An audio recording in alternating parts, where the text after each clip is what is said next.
ho, kapipitas laang namin ng sitaw mga kamangyan. Kako, ay dini ko na ho are alutuin sa bukid. Adobo sa toyo na nga nilango yung agawin kong luto din mga kamangyan. Gawa nang nakakamiss din kumain ng gayon ay. Ay tanda ko, nung mga bata pa kami mga kamangyan, ayaw na ayaw talaga namin kumain ng gulay. Ay ang agawin nun ni nanay, ang luto na agawin niya diyan ay yung adobo nga ni sa toyo. Para hindi namin lasang-lasa yung gulay. Ay di kami nakakakain. Kaya nga niyo sabi ko, kapag kunyari nanay na ako, tapos ayaw kumain ng mga anak ko ng gulay, alam, magawa din ako ng paraan para lang sila yung makakain ng mga masusustansya.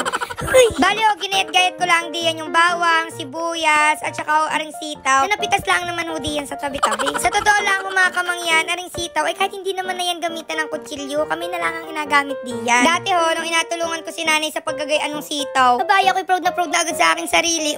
Parang, nay, tay, kaya ko na kayong itaguyod, kaya ko na kayong tulungan.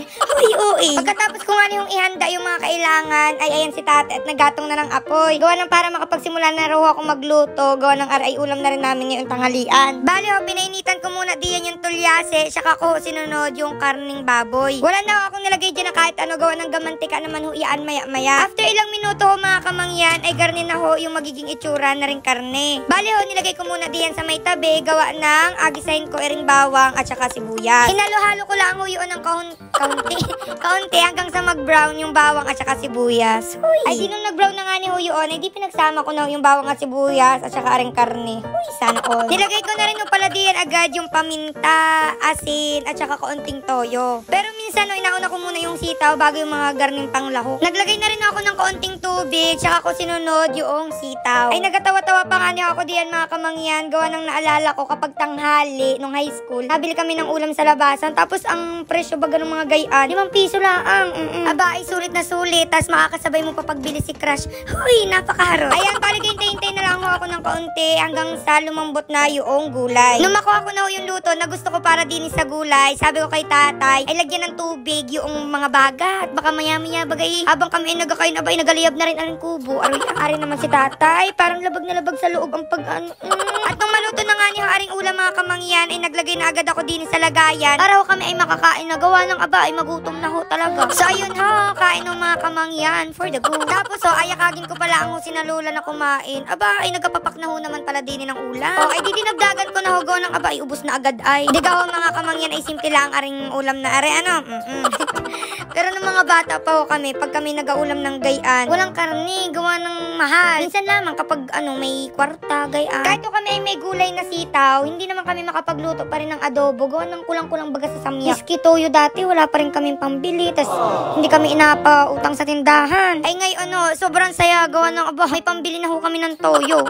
Pero areho mga kamangyan, seryoso, hindi naman ho porkit mahirap yung buhay ngayon, ay palagi ng gayon, palagi ng mahirap ang buhay. Talaga ay kailangan ay trust the process, magsumikap, gayaan, magtiwala sa taas, at talaga naman ay mapupunta ka sa dapat mong puntahan. At balik naman niyo tayo din mga kamangyan, talaga nag-enjoy kami din sa pagkakain namin din sa bukid ngayong tanghalian. Ay talaga tawanan na ng tawanan, gayaan. Tapos tinanong ko sila kung nagustuhan baga nila yung aking luto, kung pwede na ako mag-asawa. Hindi man yon. So ayun daw, nagustuhan daw naman ho nila yung luto, ay alangan at mga gutom. Ay nung sinubuan ko si Lula mga kamangyan, abay si nanay ay nagpasubo din. So ayun na mga kamangyan, kung hindi nyo pa ho natatry yung garning luto sa sitaw, abay itry nyo na ho, ay alangan na maipagluto pa kita. Ay sobrang dali lang mga kamangyan, tapos mapaparami talaga yung inyong kain kapag garni ang ulam. Tapos sa mga kamangyan, after kumain ay niyakag ko muna diyan si nanay, tapos habang nagatambay ay nagpahilot ho muna ako ng likod, gawa ng yan na talaga yung pinaka-banding din namin. Banding. So ayan, lagi niyang inahilot yung aking likod, ay kasarap. Ay sabi ko nga niyo, ay sulit-sulitin na yung paghilot sa akin dahil sa sunod ay yung asawa ko na yung gahilot. Napakaharo. Naman sinakal, aray.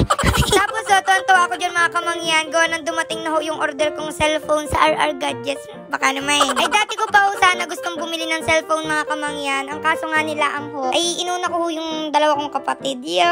Siyempre nagapalakas para may utusan maghugas ng pinggan. Hindi, sila ho kasi yung nagka-camera sa akin mga kamangyan, kaya talaga ay deserve nila yun. Sa totoo lang mga kamangyan, kapag mga garning cellphone sa RR Gadgets so talaga kami nabili, gawa ng sobrang trusted talaga nung kanilang shop. Mapabrand nyo man yung cellphone o kaya naman ay second hand. Ay bago nga ni ang cellphone, wala namang ka-video call. Aray, syempre mamimigay pa rin ho ako ng tigto 2,000 Gcash mga kamangyan. Basta i-share nyo lang ho aring video at i-follow ang page ng RR Gadgets. Huy, for the go. Habang ako ho diyan ay nag-aisa at nagamuni-muni. Ay, nagamuni-muni. May inabuto si tatay, ay shoutout ko raw ho, gawa ng pumunta raw sa bahay. Ay wala raw naman ho ako doon. Ay hindi ko na ho kayo may isa-isa, ay shoutout ho sa inyong lahat. Ay mahal ko kayo, yo. At dahil nga niyo patindi ng patindi ang init mga kamangyan, abay wala bagang magadalang payong dyan. Kaya aga sabi lang, huwag magpainit. Okay. O ay siya, hanggang dito na lang ho aring video mga kamangyan. Ay sa mga wala pang ulam diyan, ay arahot may natira pang iniyaw na tuloy ngay, muntik na masunog. O ay siya, ay bye-bye, love you. Uy, napakarot.